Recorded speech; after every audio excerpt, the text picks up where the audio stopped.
শেখ হাসিনার মানুষ ফুলের মালা দিয়ে এয়ারপোর্ট থেকে মিছিল করে এই দেশে আবারও আনবো। শেখ হাসিনা শেখ মুজিবের মাইয়া, আওয়ামী লীগের সভানেত্রী যদি দেশে না আইতে পারে তো দেশে আর আইব কে? আর শেখ হাসিনা দেশে আইব না, এটা কোনো মানে হইতে পারেনি। শেখ হাসিনা দেশে না আইলে এই দেশটাই তো অপূর্ণতা থেকে যায়। আপনার দিন দিন শেখ হাসিনার জনপ্রিয়তা বাড়ে। এই সরকারের শাসন আমলে মানুষের ভক্তি আরো বাড়ে শেখ হাসিনার প্রতি। আপনি বিভিন্ন রিপোর্টে দেখেন দিন দিন শেখ হাসিনার জনপ্রিয়তা কত দ্রুত বৃদ্ধি পায়। ঠিক আছে, মানুষ দল মত নির্বিশেষে আমাদের মতো নিরীহ মানুষের দেশে বেশি। আপনি যাই বলেন, গরিব মানুষের দেশে বেশি। অগ বিশ্বাস কিন্তু আবার শেখ হাসিনার দিকে আইতে আছে। আর এই সরকার যদি এরকমই দেশ চালায়, দেখবেন আপনি আবারও বিশ্বাস ফিরে আইব আওয়ামী লীগের প্রতি। আর শেখ হাসিনার মানুষ ফুলের মালা দিয়ে এয়ারপোর্ট থেকে মিছিল করে এই দেশে আবারও আনবো। কারণ শেখ হাসিনার বিকল্প মনে হয় এই দেশের হাল ধরা কারো পক্ষেই সম্ভব না। এটাই কিন্তু এই সরকার প্রমাণ করে। রাজনীতিতে শেষ বলতে কোনো কিছু নাই। ঠিক আছে, আপনারা এই যে বলছেন যে টাকা চুরি করছে, টাকা চুরি বিশেষ করে বাংলাদেশের রাজনীতির সাথে একদম খুব একটা ভালো সম্পর্ক। আপনার ফুটবল খেললে যেমন লাল কার্ড হলুদ কার্ডের সাথে খেলাধুলাটার সম্পর্ক, এই বাংলাদেশের রাজনীতির সাথে ওই টাকা চুরির একটা সম্পর্ক বিদ্যমান। ঠিক আছে, এটা শুধু আওয়ামী লীগের দোহাই দিয়ে লাভ নাই যে আওয়ামী লীগ টাকা চুরি করে বিদেশ বাড়ি করে। এটা সব দল, এই পর্যন্ত বাংলাদেশের যত দল নেতৃত্ব দিচ্ছে সব দলই কিন্তু টাকা চুরি করছে। সবার নামই অভিযোগ আছে।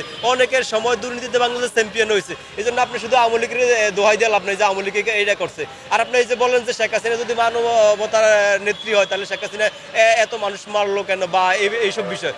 আপনার এই যে এই শেখ হাসিনা যে সময় গ্রেনেড হামলা করছে 21 আগস্ট, ওই সময় কি অবস্থাটা ভয়াবহ ছিল না? মানুষের আত্মা উড়িয়ে গেছে, কত মানুষ জায়গায় মারা গেছে, রক্ত বাইসা গেছে ওই জায়গাটা।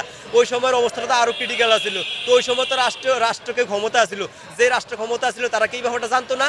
তারা এই ব্যাপারটার এত বড় একটা কিছু হয়ে গেছে, তারা কি জানতো না? তারা তো অবশ্যই জানতো যে কে কে কে এই কাজটা করছে। ওটার কি উত্তর আপনি আইজো পাইছেন?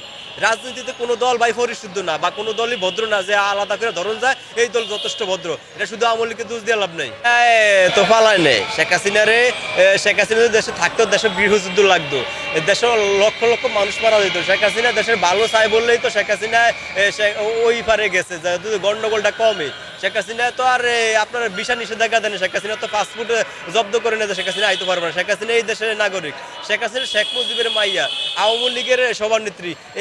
এই দেশের ইতিহাসের সাথে আওয়ামী লীগের যথেষ্ট সম্পর্ক আছে। বাংলাদেশের মানচিত্রের সাথে আওয়ামী লীগের সম্পর্ক আছে।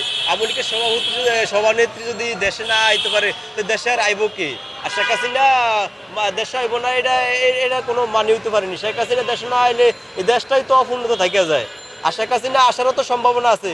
আপনারা এই যে ভারতের এই চাপই সামলাইতে পারেন না, জানুয়ারির পরে আপনারা আমেরিকার চাপ সামলাইবেন কেমনি? ঠিক আছে, এটা বহির্বিশ্বের এখনো বড় একটা হাত আছে। শেখ হাসিনা আসলেও আসতে পারে এই দেশে।